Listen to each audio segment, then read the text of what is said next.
UPSC परीक्षा की प्रक्रिया में 3 मुख्य चरण होते हैं: प्रीलिम्स, मेन और इंटरव्यू।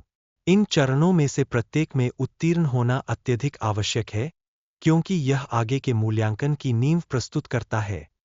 आईएएस की सेवा, जिसे भारतीय प्रशासनिक सेवा भी कहा जाता है, देश की सबसे प्रतिष्ठित सेवाओं में से एक मानी जाती है।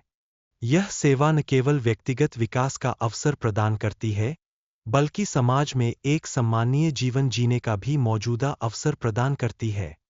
प्रीलिम्स परीक्षा में सामान्य अध्ययन और सीएसएटी के 2 प्रश्न पत्र शामिल होते हैं, जिनमें नकारात्मक अंकन की व्यवस्था भी होती है। इस अंकन प्रणाली से यह विश्लेषण किया जाता है कि उम्मीदवार किस प्रकार की तैयारी और अनुशासन का पालन करते हैं, जो अंततः सफलता की कुंजी बनती है। उम्मीदवारों को अपनी रुचि के अनुसार एक वैकल्पिक विषय चुनना होता है, जो 500 अंकों का होता है, और इसमें 2 प्रश्न पत्र होते हैं। यह विषय का चयन उम्मीदवार की व्यक्तिगत क्षमता और रुचियों के आधार पर किया जाना चाहिए, क्योंकि यह मुख्य परीक्षा में महत्वपूर्ण भूमिका निभाता है। मुख्य परीक्षा के बाद एक अनिवार्य इंटरव्यू भी आयोजित होता है, जिसमें उम्मीदवार की वास्तविकता और अनोखापन का परीक्षण किया जाता है।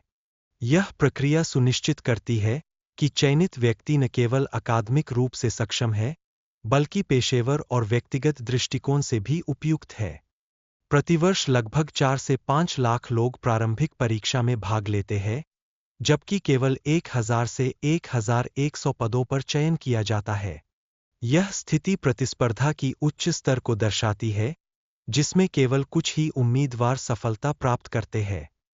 यूपीएससी परीक्षा में पहले प्रयास में सफल होना आम है, हालांकि कई छात्रों को प्रतिस्पर्धा का सामना करने के लिए दूसरे, तीसरे और चौथे प्रयासों की आवश्यकता होती है।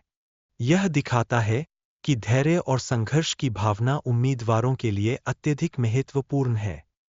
हिंदी माध्यम के छात्रों को अध्ययन सामग्री की उपलब्धता में विभिन्न समस्याओं का सामना करना पड़ता है। अक्सर उन्हें इंग्लिश में अधिक गुणवत्तापूर्ण सामग्री मिलती है, जिससे उनकी तैयारी पर असर पड़ता है। आईएएस बनने के बाद आप जिला मजिस्ट्रेट के रूप में महत्वपूर्ण भूमिका निभाते हैं। आपके निर्णयों और नीतियों का जिले के विकास पर सीधे प्रभाव पड़ता है, जिससे जनहित में सेवा करने का एक उत्कृष्ट अवसर प्राप्त होता है।